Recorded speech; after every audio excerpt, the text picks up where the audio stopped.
Look, if you read my books, I've been writing for a long time on the subject of the fabrication of words and how words are a big weapon. And for me, it's a description of the fact that we can destroy and we can bring separation to humanity just by changing the meaning of words. If all the words meant one simple truth and one unified truth, then everybody would understand how behavior would be based on those words. So the word esoteric is very, very important because it talks about a cardiocentric way of being, and cardiocentric simply means an intelligence that comes from the heart, an intelligence that is thoughtful of other people, an intelligence that is one unifying and understanding of life, and that people are to be working together. So if that's the way the word was understood, then we wouldn't have a problem with it. Now the word has been changed, and there's been no check as to, and no authority on how the word was changed from its originality coming from Pythagoras, meaning innermost, in other words, coming from our essence.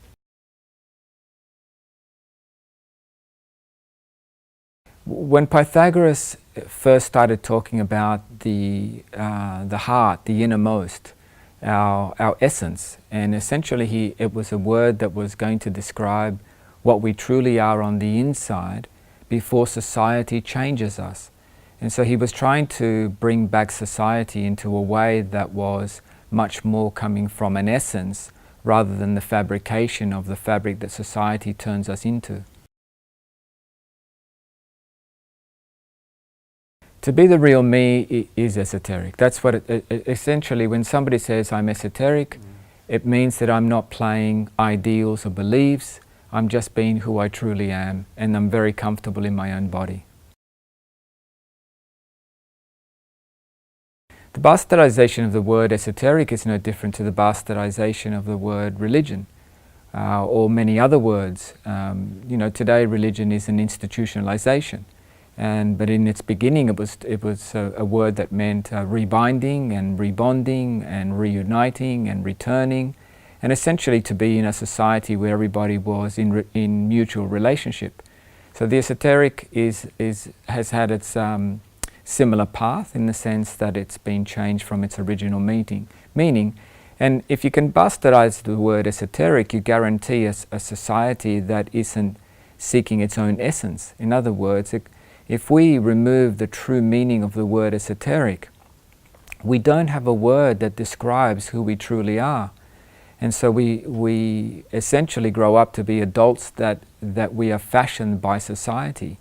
But that may not be who we truly are. And the word esoteric is very powerful in this. The point is, everybody to their own, and there comes a point where the life that you are living may not be the truth for you, and that you've tried everything. And if we had a word that described something that allowed you to understand that there was more to you, and that word was esoteric, then that would be a very powerful word in society, because we can actually say, I'm not ready to be esoteric, I don't want to be esoteric, or we can say, I would like to be esoteric. But then we all know and understand that what we are saying is that we're returning to our inner heart, our very loving and essential way of being.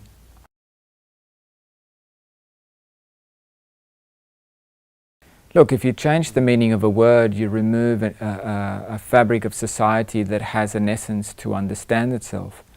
And so we constantly are taking away the true meaning of words. And if we take the true meaning of words, anybody can basically do anything and be labeled or get away with any form of behavior. It's like the word good. What is good and what is bad? Everybody has a version of what is good and what is bad. But what's good for one person may not be good for another person. So there's another example of how the word has been bastardized.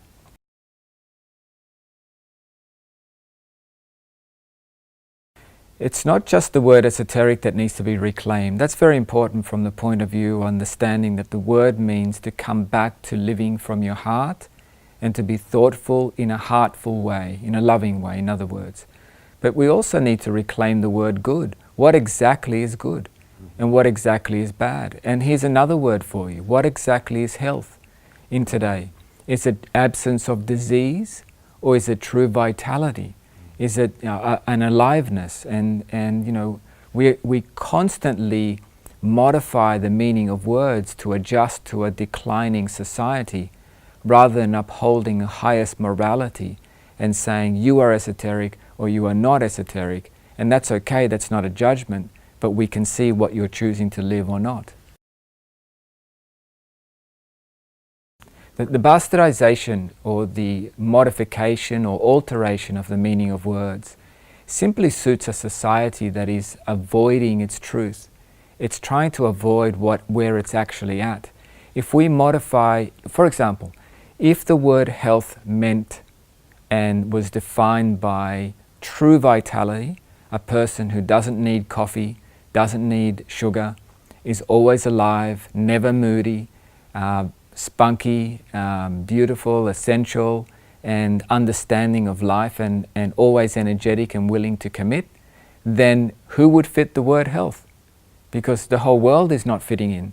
So what we need to do is change the word, and then that person who is truly healthy may have a different definition, and everybody else feels comfortable because they can call themselves healthy because we've changed the word.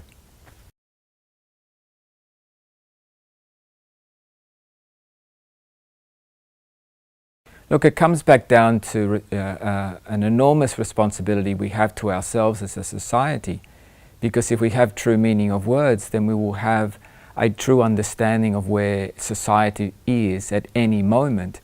But if the word health today means something different to what it meant in the 60s, in the 1960s, or the 1400s, or 2,500 years ago when Pythagoras talked about the word esoteric, if we change the word and the meaning today, then what has happened to us as a society? Well, the reason we don't want to know the true meaning of the words is because we're declining, and we don't want to admit that we are declining. It's a form of dishonesty. We're not just changing the meaning of the words, we're lying to ourselves. Look, if a healthy person does not need coffee and the stimulation of caffeine to get them up in the morning, to get them going, or to keep them going through the day, or get through a project, then that person wouldn't be able to call themselves healthy, because it's defined by not needing caffeine. In other words, you are healthy and you are energetic. So the whole world doesn't want the word healthy to mean that you don't need coffee, because the whole world is drinking caffeine, or many people are. So by changing the word, you start to feel better. But in that comfort, in that accommodating of redefining words, we are losing the trend and the real standard of living in society. And that's where it's catching us. We're changing the words, but we're getting sicker. And we need to understand that we need to bring some truth back in the way in which we communicate. Look, it may be that the word esoteric has been deliberately altered and bastardized simply because there are those who do not want people to know and understand that there is an essence, and that they can be free of ideals and beliefs in that essence, and that they are very powerful when they are cardiocentric, meaning that their thoughtfulness comes from their heart and not just their head. And you know, there may be a history behind that, and that's up to people to decide by tracking the history of that word. As far as I'm concerned, I use it exclusively in my books. I don't mind labeling my own family esoteric. I don't mind labeling myself esoteric, simply because I am defined by the true meaning of that word. If somebody says to me that I am esoteric by their own definition, that would be a judgment based on a definition that I truly do not live. So I live by the true meaning of that word. I don't have a problem with it because I know its true meaning. And that's where it's about. It's about understanding the true meaning of the words and knowing who you are and living the truth to the best of your ability. In my business and in my philosophy, the word esoteric is integral because we're asking people to understand who they truly are, to be empowered by themselves, to not rely on anybody, to understand that there is a resource or a go-to place within themselves where they can find happiness, or where they can find steadiness, or where they can find something that is very real and solid and consistent. And that place is inside us. So that's how we use the word esoteric. As far as Germany is concerned, and I don't know how the word is pronounced in German. Esoterik. Esoteric. I won't even try. But the Germans themselves have to look at why has that word that essentially talks about being heartful and cardiocentric, thoughtful from your heart and thoughtful from your love. How does a word that means that has been allowed to be made into something that is not popular, something that perhaps is evil or not so good? How did the German people allow such a fantastic and society-building word allowed to get to where it is today, where the word is a dirty word, as we would say in English, and a rejection of something that's so powerful, when Germans themselves are very friendly people, very loyal and very committed by nature? So why would they not have a word that unifies and describes them as the deep people that they are? The answer to the question is the German people have to come together and discuss this and not be rejected by the word and not find offense in it. They have to essentially get together like old school, like olden days, where villagers came together to discuss things. You can't just let a dictionary or the media via propaganda or the authorities decide what the truth is. The people of any living place need to come together and say, this is who we truly are and this is how we want life to be.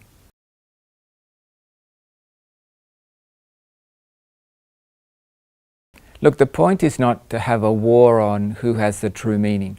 The point is to understand what the true history of the word is, and understand that you can be free to live that word without the vilification that comes with it. Otherwise, we're returning to the Third Reich. We're returning to being called a Jew. And is today the new word esoteric? Are we going to be called esoteric and suddenly you are dehumanized because you've been called esoteric? That's crazy. Germany has already learnt from this, and they have to move on and not allow words to destroy and to form a society. They need to understand that the true meaning of word is what Germany is about.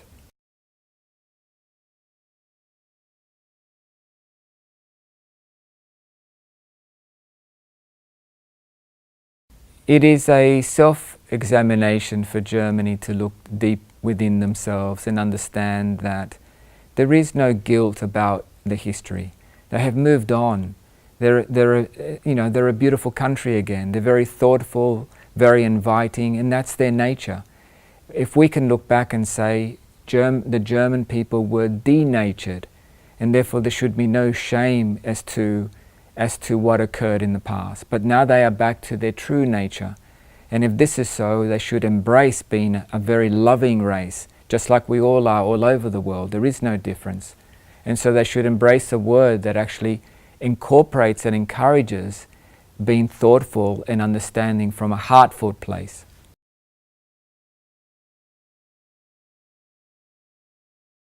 Perhaps there's a link because many of the German people are known to be in their heads, and maybe there isn't that truth that wants to be disclosed. But every German deep down wants love, just like everybody else in the world. So why not admit that there is a place within your body that can be totally self-nurturing, self-caring, very delicate, very expressing in the sense of how you care for another person. And if you want to switch your head on and go to work with that, you have a choice. But at least you are understanding of the fact that you are not just a walking head, but that you are also a walking heart. here we are in this interview talking about the German people, but the truth is we're all human beings. We're one family. We're a human species well before we are anything else. So it's not really just about Germans, and we can be described as Germans or Spanish or Italians simply by the geography of the country we live in. But above it all, we are human beings. And every human being in this place called Germany is no different to every human being in the rest of the world. And our essence is love. And we should never ever be ashamed of expressing the fact that that is what we want and that that is what we expect in our society. It's a very good question to ask, why not just forget about the word esoteric? It's already lost its meaning in the sense that it's been bastardized and changed. And why not begin with a brand new meaning? I have a philosophical point of view on that, and that is this. If we can understand that the word esoteric means to be living from your heart, and we can trace that back for 2,500 years, then we have an understanding that humanity knew always what the true fabric of society could be. It could be understood that 2,500 years ago there were a group of people living in ancient Greece, particularly in Crete in Italy, which is now Italy, that knew and understood what the potential of human beings could be if they lived as a society coming from their heart. And so rather than developing a new word, we could just go back to the true meaning of the word and say, wow, we've had this for 2,500 years. Where did we go wrong? Why did we go wrong? Who changed it? And then we will know the effects and the authorities that try to interfere with a heartful society. And then we will have the true good guys and the true bad guys to heal. Super. So what I could say here is that if we lose the history of the word esoteric, then as a society we don't get to reflect what we have done to ourselves, how we have changed something that was very special, and where we are today. So if we are today a society that is not living lovingly and everybody's only looking after themselves, we then need to say, in 2,500 years we have not evolved. And where are we? And why are we the way we are? And what is missing? And if the word esoteric means to be thoughtful with ourselves, coming from our heart and more embracing, then we can only blame ourselves for choosing to lose our own way. You can put anybody into their heart and get them to express from there, and it's a completely different way that you're hearing the same human being that you were hearing when they were in their head. And that's a treasure, that's a miracle, that's a beautiful experience when somebody can connect to the esoteric, which is the inner being, the innermost on the inside of them, their heart, and when they start expressing from there, it's a beautiful experience. And more relationships should be based on the esoteric principle.